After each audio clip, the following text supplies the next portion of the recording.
7. I have cool new emo hair this week. See, it's all short in the back and all like swoopy in the front.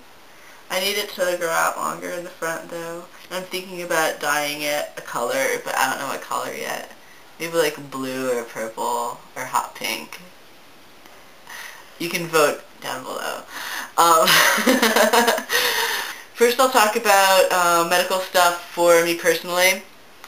Um, Even though I identify as genderqueer, I also identify as trans on the more male side.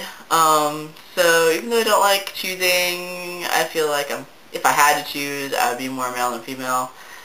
So I've taken steps to medically transition. I've been on testosterone for about 6 months now, a little over 6 months, and you can check over, I guess, that side, and I'll put a link to my T update blog video things if you want to know more about that. But I don't necessarily feel that I need to be on male levels of testosterone. I'm on like kind of a medium level, I guess, right now. Like, it's lower than normal male levels, I guess, but it's enough that I haven't had my regular period in like 2 months, which is sweet. And I'm growing some facial hair and some other body hair, and my fat distribution has all changed, so I have like skinnier hips and more of a belly now, but we'll work on that.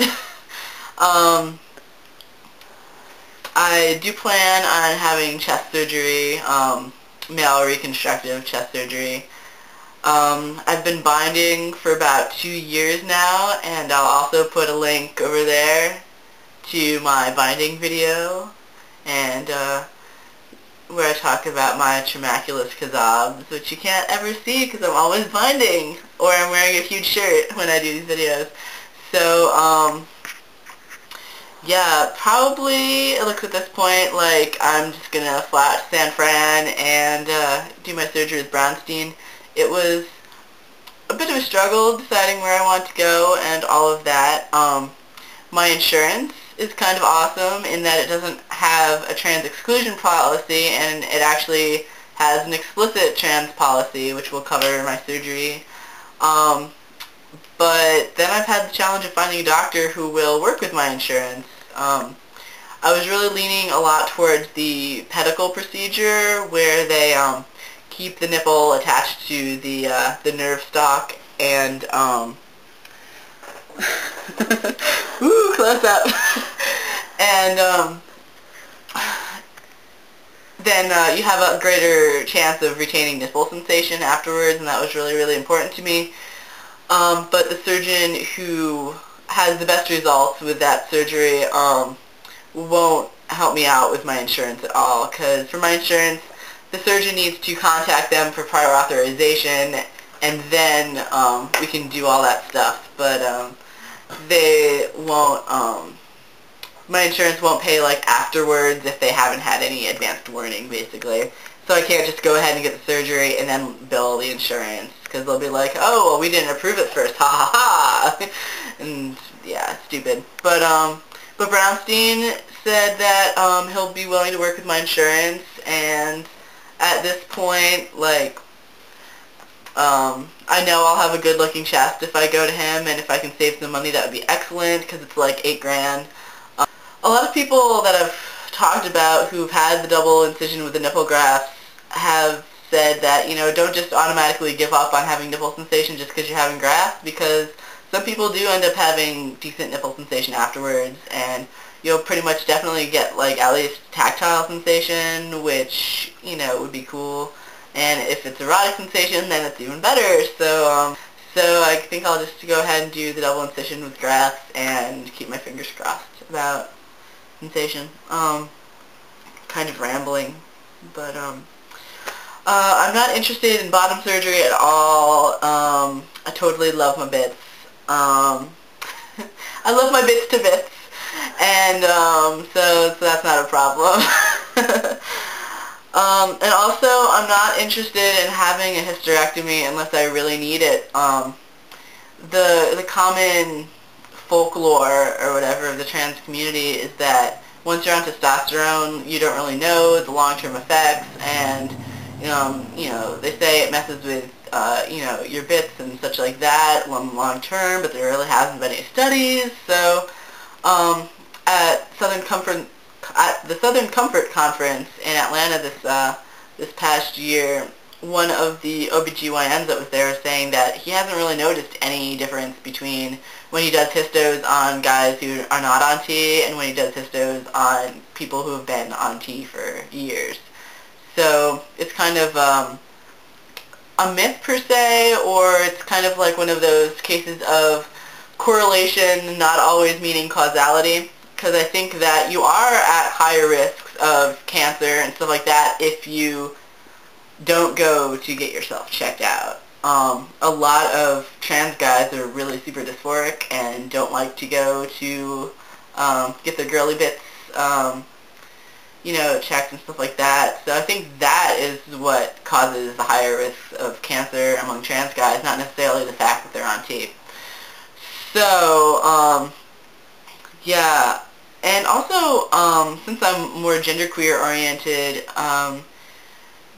I'd like to have the options of changing my testosterone dosage not based on male level. So if I feel that I've gotten to a level where I'm comfortable enough in how I look and my outward view of masculinity, I want the option to be able to stop testosterone or lower it or whatever I feel necessary.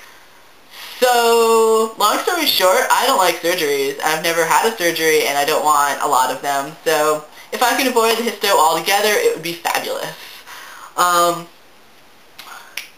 Okay. So, the next section is how young is too young to decide on medical options for gender.